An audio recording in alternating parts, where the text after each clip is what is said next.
kind of negative looks. Very different from John Lewis in my relationship. Mm-hmm. Everybody would come through the office, right. you know. So what did you do for the office? Well,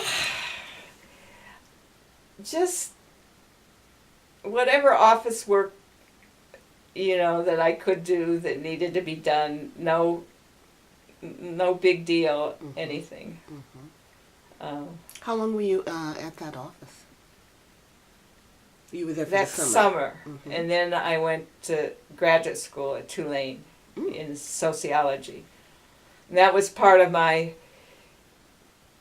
you know, my thinking that maybe if that, you know, getting a degree would be a way that I could make a contribution. Mm-hmm, mm-hmm. And all I'd ever done was go to school, so that's kind of all I knew how to do. But, yeah. And so while you were at Tulane, did you do anything with what did you do? Oh, well, we started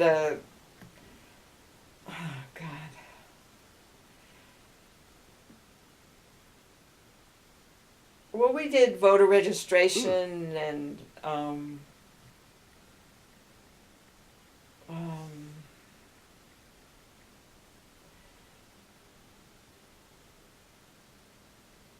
and I ended up going to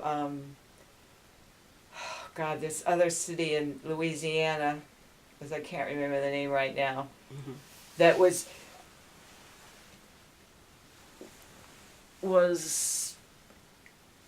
noted for publicizing that they weren't for nonviolence.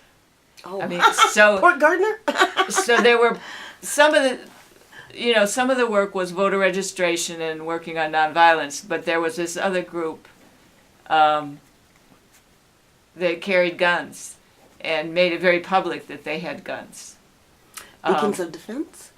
Yes. Deacons of Defense. Deacons of Defense. Thank you. In something, Louisiana. I don't know. We can look it up. But I met some in Natchez. So yeah. No, that's who it was. Mm-hmm. Yeah. And I want to say another thing about being in Albany.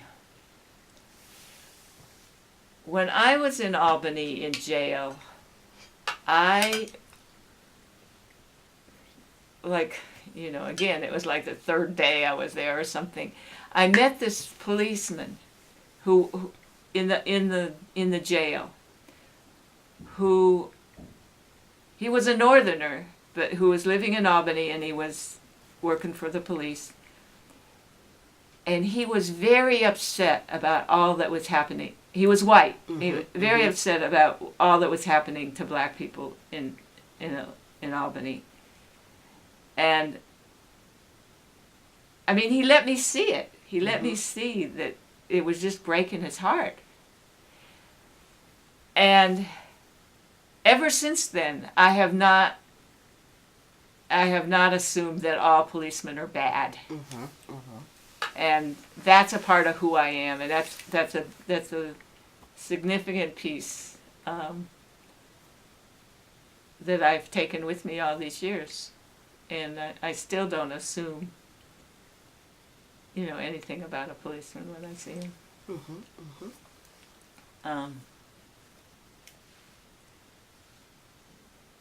So I wasn't against the Deacons for Defense and Justice. But it wasn't what I wanted to do, and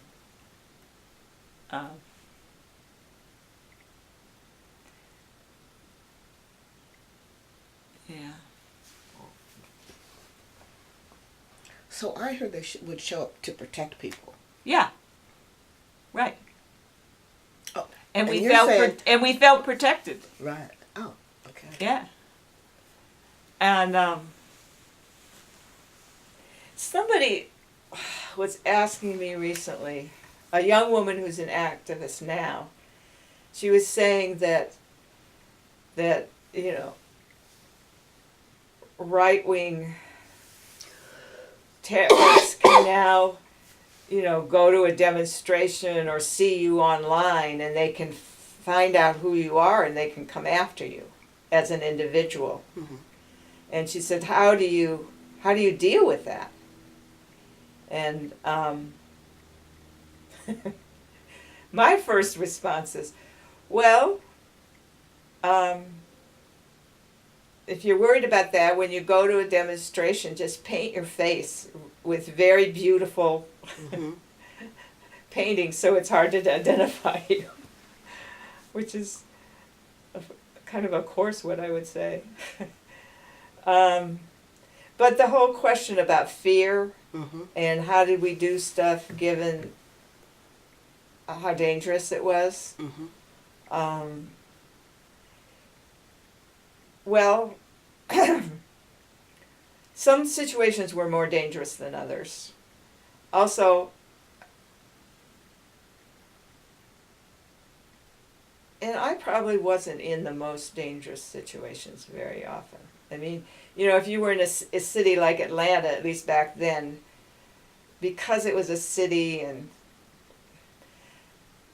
well, anyway, you could say there was naivete Mhm. that, Mhm. and I was young and I thought I was going to live forever. Mhm. And Mhm. also I had a lot of white privilege. Mhm.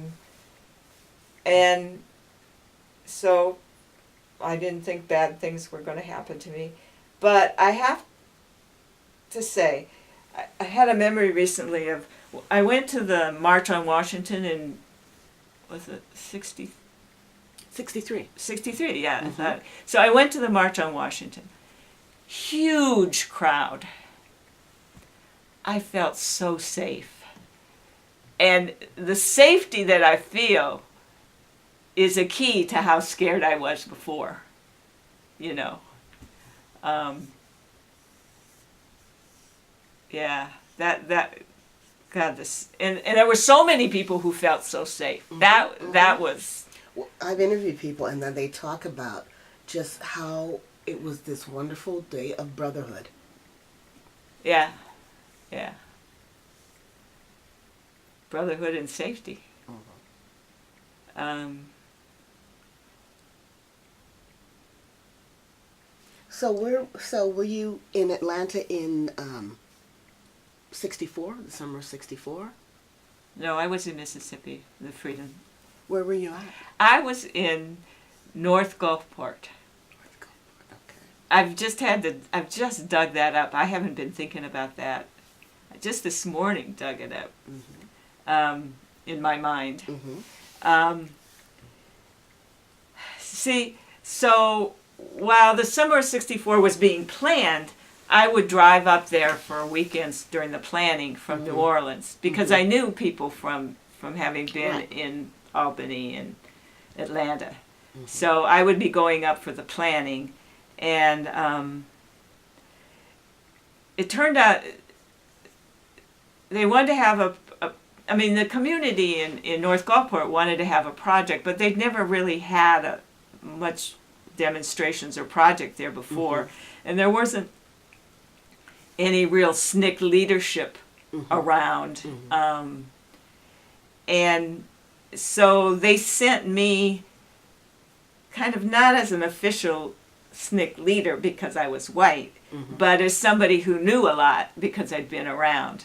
And so I ended up working in the office and being the one who would call in to Jackson to give the daily reports. And also, I was the one who talked to the police in North Gulfport. And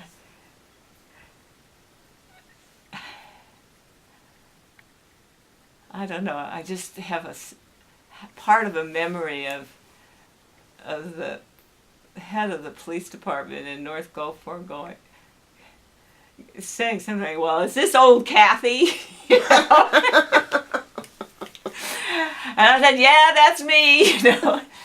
And the thing about North Gulfport was that the whites, or the white town officials, they didn't want any news of anything happening in North Gulfport particularly because they were on the highway that took